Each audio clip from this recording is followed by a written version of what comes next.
SpongeBob SquarePants Mysteries Find a Missing Star.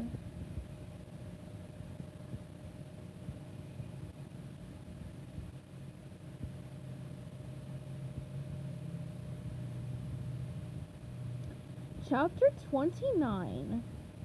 Every detective felt it at some point in his career. Call it instinct. Call it a hunch. Call it a gut feeling. Even if it's on the back of your neck. Call it whatever you like. Sure, a lot of what we private eyes do is just good solid brain work. Figuring out what the clues mean. Talking to the right people. Asking the right questions. And putting it all together. But every now and then, you just get a feeling. If you're a good detective, you'll pay attention to that feeling and follow your instincts. If you're not a good detective, well, I suggest you find yourself another line of work. Instead of just tossing the piece of paper in his bucket, SpongeBob unfolded it, smoothed out its creases, and studied it. It was a parking ticket. It had been issued to a boatmobile parked illegally on top of mountain climb up and fall off. From the description of the vehicle, it was a fast sports model sometimes used in races. Huge engine, sleek body. Just the kind of boatmobile favored by drivers in a big hurry, like criminals fleeing a crime scene. Could this parking ticket have been tossed aside by the same criminals who had taken Patrick? SpongeBob didn't really have any evidence to prove that, but he had a feeling, a strong feeling, that he just couldn't ignore. Gripping the parking ticket tightly in both hands, he ran off to find his partner. Upstairs in his art studio back home, Squidward sat surrounded by statues and piles of paintings. He was having trouble picking out which one of his artworks he wanted to take to the Krusty Krab. He loved them all, each one more than the last. They were all self-portraits, Squidward looking thoughtful, Squidward looking sad, Squidward looking like a muscle-bound action hero. Wishing he could put every single one of them on display, he tried to choose his absolute favorites. The paintings and sculptures that would impress the mayor's fancy guests the most. It wasn't easy. So many works of pure genius. There were still more pictures hanging on the red walls. Squidward stood up, climbed a ladder, and stretched his arm reaching for a small painting near the ceiling. He almost had it when... Squidward! Whoa! Startled, Squidward fell off the ladder, landing in a pile of canvases.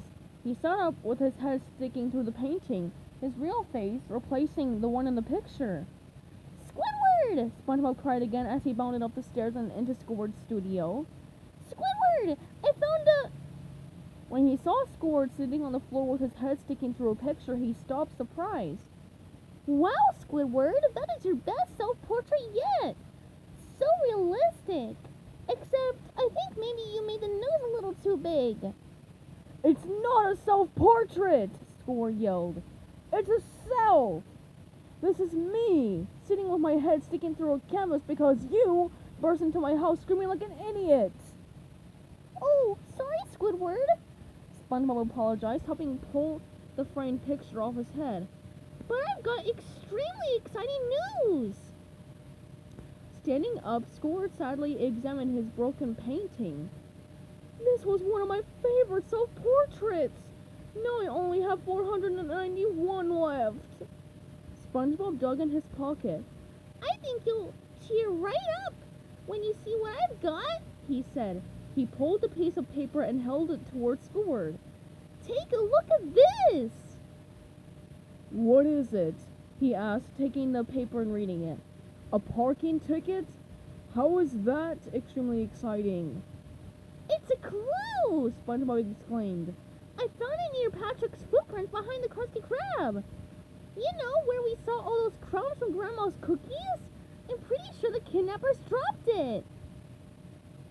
Squidward turned the ticket over and looked at the back, thinking there must be more to the ticket than what he was seeing. Did someone write a ransom note on this or something? Shaking his head, SpongeBob said, No, it's just a parking ticket.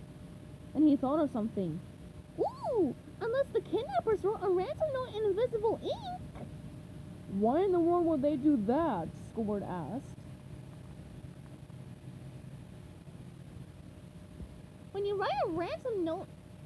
Wait. When you write a ransom note, you want people to be able to read your demands. It will make no sense to write it in invisible ink. He handed the ticket back to SpongeBob. Sorry, SpongeBob, but I just don't see how this is a clue. This could be anybody's parking ticket. Whoever dropped it just happened to be near Patrick's footprints. That could be any Krusty Krab customer. What makes you think this parking ticket has anything at all to do with Patrick's disappearance? He turned back to the stacks of paintings, resorting them into different piles, trying to decide which ones to take to the restaurant. I can't explain it, Squidward, but something tells me this parking ticket is a really important clue. And it's the only fresh piece of evidence we've got. We've already checked out the others. Let's take it as our last chance to save Patrick. Look, SpongeBob, I haven't got time for your crazy theories based on nothing, Squidward groused. I'm really busy. I've got to pick out the perfect artworks for the mayor's anniversary party. Somehow carry them all to the Krusty Krab, hang the pictures on the walls, arrange appropriate lighting. I'll help you do all that, SpongeBob promised. But first, just come with me to the place where the parking ticket was written. We'll check it out and see what we can find. If there's nothing there, we'll come right back to your house and start loading up your paintings and sculptures. Please, Squidward! Squidward sighed. He had very little interest in joining SpongeBob in another wild goose chase. On the other hand, he really could use help getting all his masterpieces to the Krusty Krab and properly displayed. He looked at SpongeBob. The little guy had found Squidward's private eye suit and hat, and was standing there holding them up, offering them to Squidward to put back on. He had to admit that a secret part of him had enjoyed being a top detective. It sure beat running the cash register at the Krusty Krab. Fine, he agreed reluctantly. We'll go to the spot where the parking ticket was issued. Yay! SpongeBob cheered. The team is back on the case! But I guarantee we'll find nothing, Squidward grumbled as he put his suit and hat back on. This is just a waste of time.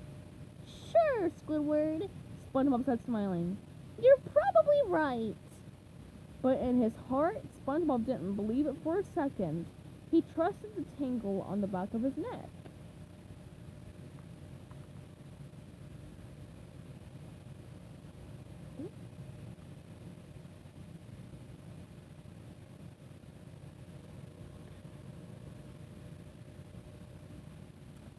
Stay tuned for Chapter 30, coming up soon.